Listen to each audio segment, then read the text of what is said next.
अस्सलाम वालेकुम। मैं हूँ इलियास, आप देख रहे हैं हमारा यूट्यूब चैनल। आज हम पढ़ेंगे सीजर्स के हवाले से और एपिलेप्सी।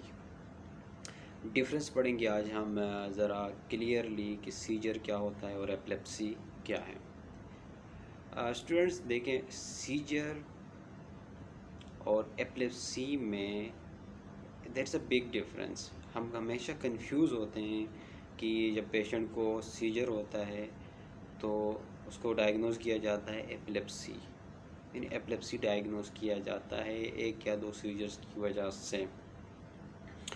देखिए, इसका नुकसान क्या होता है कि अगर मिस डायग्नोज्ड हो कोई पेशेंट, एपिलेप्सी डायग्नोज्ड हो on the basis of one और टू सीजर्स, तो उसकी लॉन्ग टर्म मेडिकेशन चलेंगी।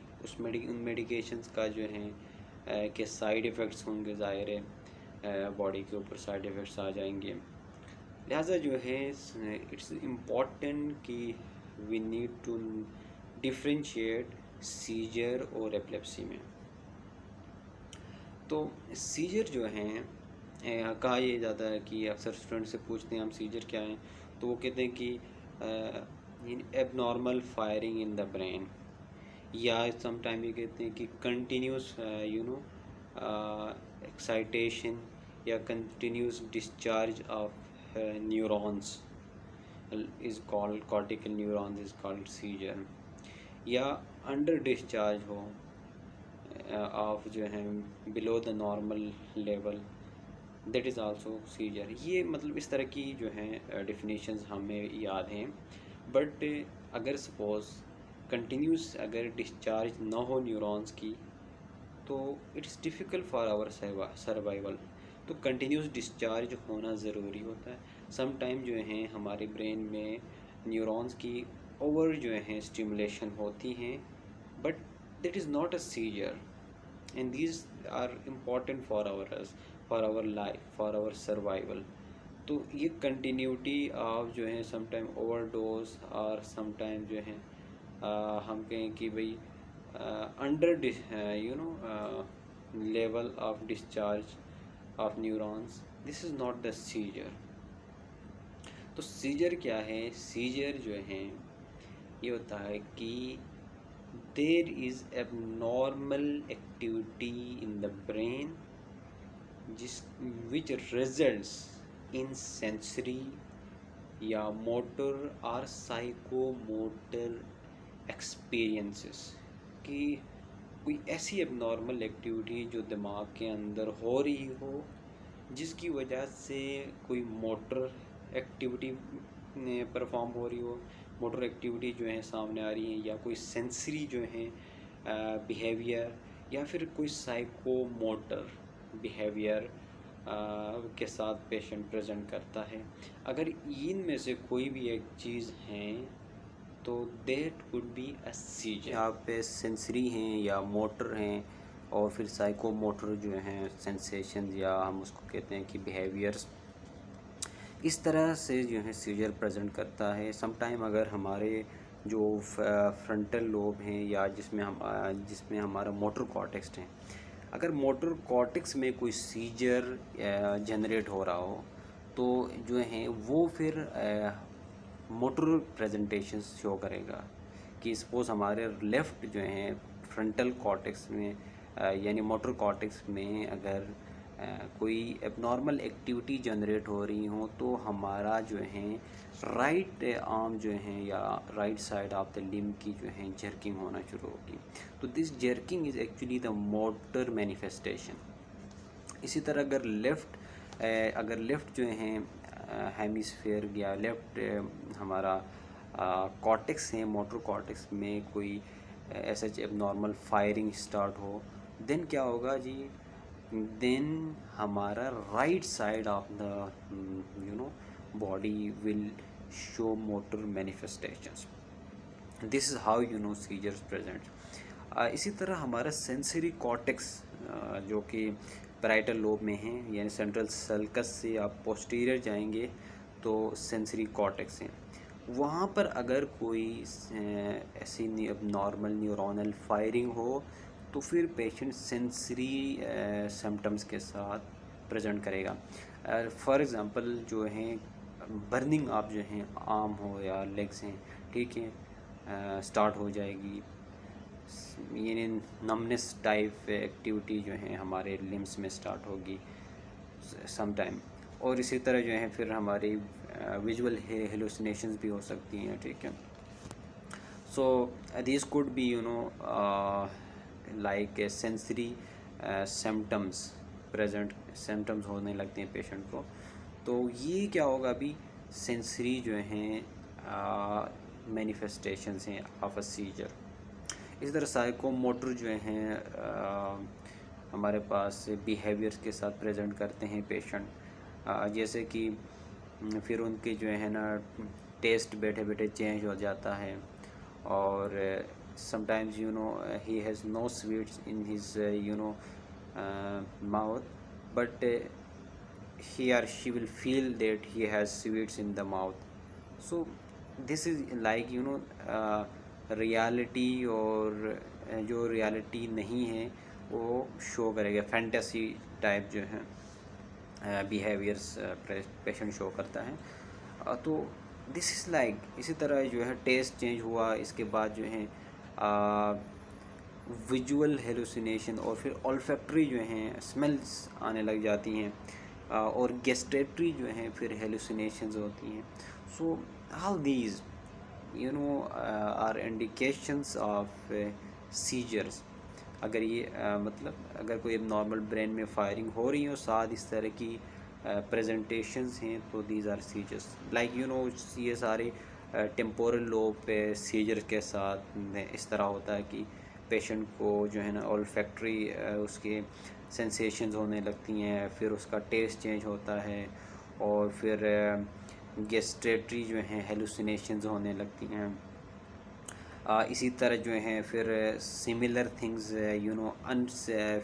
फेमिलियर थिंग जो हैं अनफेमिलियर लगने लगती हैं, या फिर ये होता है कि जो अनफेमिलियर हैं वो फिर आपको जो है ना फेमिलियर होने लगती हैं।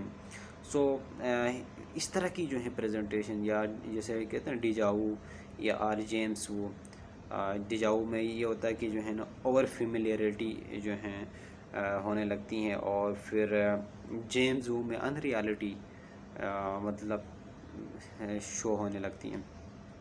रियल थिंग जो है ना लगता है कि ऐसी है ही नहीं, ठीक है। कोई थिंग जो प्रेजेंट है उसको लगता है कि नहीं है, और जो चीज़ नहीं है वो ऐसा लगता है कि विच इज़ हियर और which is existed. So this is how these are all the presentations of a seizure. तो ये seizures की presentations होती हैं। Will show you the motor manifestations, how a motor seizure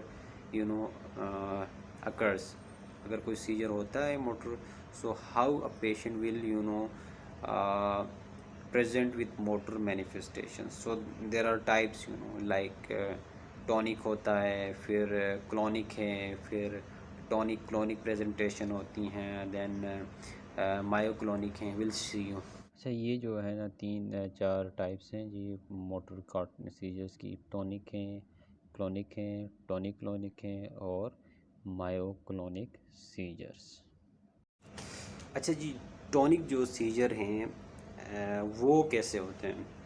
तो जो टॉनिक सीजर हैं जिसमें हमारे जो हैं एगोनिस्ट हैं या एंटागोनिस्ट मसल्स हैं वो साइमल्टेनियसली फायर करेंगे, तो बॉडी ऐसी होगी कि एक स्टिफनेस जो है ना बॉडी में आ जाएगी, that is a tonic seizure. वो फिर स्टिफ हो जाती है बॉडी, तो टोन जो है ना बॉडी टोन जो है इंक्रीज़ हो जाती है with tonic seizures. Then we have clonic.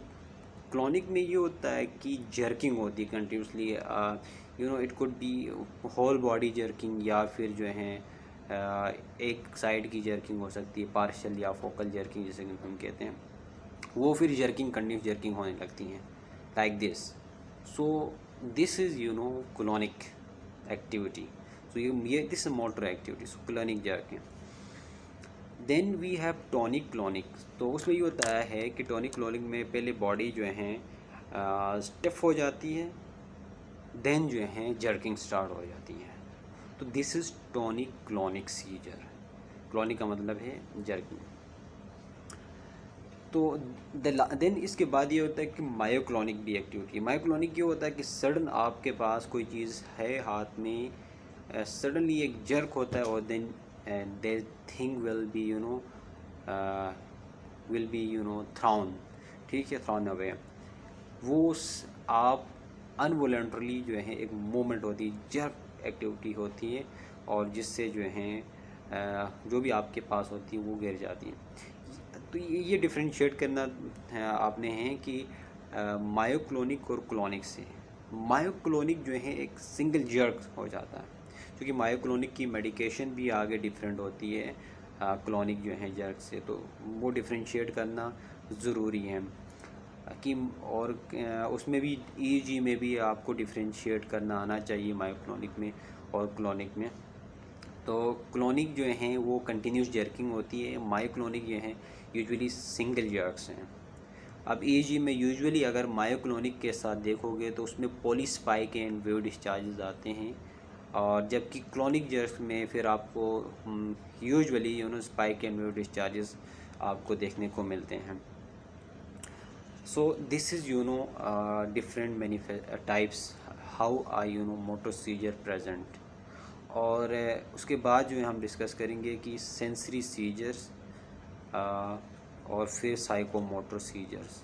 अच्छा जी, जो सेंसरी सीजर्स हैं ये इसमें जो सोमेटिक सेंसरी सेंसेशंस होंगी और फिर विसरल यानी सेंसेशंस या विसरल आपको कहेंगे कि मैनिफेस्टेशन, जिसमें एब्डोमिनल क्रैम्प्स वगैरह होती हैं।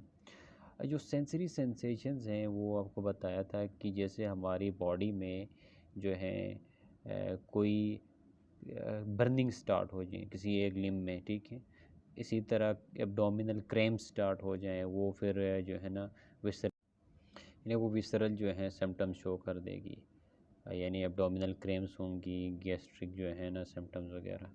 सो this is what sensory sensations. अब देखिए साइकोमोटर बिहेवियर्स भी आपको कहा था शुरू में कि इस तरह से भी प्रेजेंट करता है।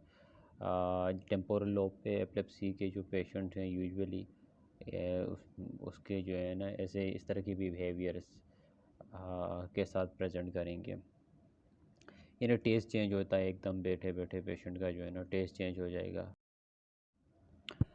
इसके बाद गेस्टेटरी हेलुसिनेशंस होने लगेंगी, स्मेल आने लगेगी, ठीक है, ऑल्फैक्टरी हेलुसिनेशंस यानी जिसे हम कहते हैं ऐसे स्मेल वगैरह आएगी। और फिर जो है ना ऐसा लगेगा कि कोई फैंटेसी और रियलिटी टाइप जो है ना बिहेवियर शो करेगा, कि जैसे डेजावू या जेम्स वो, जिसमें ये होता है कि ये अनफेमिलियर चीज़ें फेमिलियर लगेंगी और फेमिलियर चीज़ें जो है ना अनफेमिलियर शो होंगी। इस तरह की प्रेजेंटेशंस यूजुअली हो, जैसे टेस्ट चेंज हो जाता है, ये एक इम्पॉर्टेंट चीज़ है। यानी कुछ नहीं रखा मुंह में, उसके बावजूद भी अचानक से जो है ना टेस्ट चेंज हो रहा हो, तो it means this could be a scissor. और फिर ऑल्फैक्टरी हेलुसिनेशंस होती हैं, ठीक है, विजुअल हेलुसिनेशंस हो सकती हैं, ऑडिटरी हेलुसिनेशंस होती हैं, कुछ साउंड्स वगैरह आती हैं, इनको ऑराज भी कहा जाता है। तो दीज आर ऑल साइकोमोटर। तो ये साइकोमोटर जो है ना बिहेवियर्स इस तरह से प्रेजेंट करेंगे। So this is what seizures presentation होती हैं ऐसे। अच्छा जी, एपिलेप्सी जो है वो spontaneous recurrent tendency to seizure which manifest abnormal motor sensory or psychomotor experiences। ये रिकरेंट इज़ इम्पॉर्टेंट हियर। तो रिकरेंट सीजर होते हैं एपिलेप्सी में, जबकि सिर्फ सीजर जो हैं वो रिकरेंट नहीं होते हैं। वो तो every seizure is not epilepsy, ठीक है, बट एपिलेप्सी में सीजर्स हो सकते हैं। लाइक समटाइम पेशेंट को हाइपोग्लाइसीमिया हो जाता है, तो जैसे आपने इंसुलिन डोज ज़्यादा लगा दी, तो जिसकी वजह से हाइपोग्लाइसीमिया होगा। Hypoglycaemia will cause seizure, but this is not epilepsy. तो एपिलेप्सी जो है इम्पॉर्टेंट है जानना कि एपिलेप्सी है क्या, ठीक है। उसमें रिकरेंट सीजर्स होते हैं, यानी आप पे बार बार सीजर्स होते हैं। सपोज़ हाइपोग्लाइसीमिया ठीक भी हो जाए, उसके बावजूद भी जो है ना समटाइम्स सीजर्स होते रहते हैं। ये थ्रू आउट लाइफ चलते हैं। समटाइम्स जो है ना कुछ अरसे बाद खुद रिकवर होती हैं। But recurrent is important. So recurrent seizure is called epilepsy. One seizure or two seizure is not the epilepsy. uh, that could be because of any hypoglycemia की वजह से हो सकता है, या कोई अदर इलेक्ट्रोलाइट इम्बेलेंस की वजह से हो सकते हैं सीजर्स। बट रिकरेंट सीजर्स होते रहें तो that is actually diagnosed as epilepsy. We have versive seizures as well, कि पेशेंट खड़ा है और उसके जो हैं आईज, उसकी आईज जो हैं लेफ़्ट और राइट साइड टर्न हो जाती हैं, तो दिस इज़ वर्सिव सीजर। मुझे ऐसा लगता है कि वो किसी एक तरफ देख रहा है, but that is not actually voluntary movement, it is involuntary. और वो सीजर है वो क्यों होता है कि जो है फ्रंटल आई फील्ड जो कॉर्टेक्स है हमारा वो इरिटेट हो। सपोज अगर राइट फ्रंटल जो है आई फील्ड कॉर्टेक्स इरिटेट हो, वहाँ पे एबनॉर्मल एक्टिविटी जनरेट हो, तो eyes will move toward left side. ठीक है, इस तरह राइट अगर जो है इसी तरह सपोज लेफ़्ट अगर जो है frontal eye field cortex irritate हो, तो eyes will move toward right side. So this is how versive seizures present. अच्छा जी, अब तक के लिए इतना ही। मज़ीद वीडियोस के लिए इस चैनल को सब्सक्राइब करें। अल्लाह हाफ़िज़।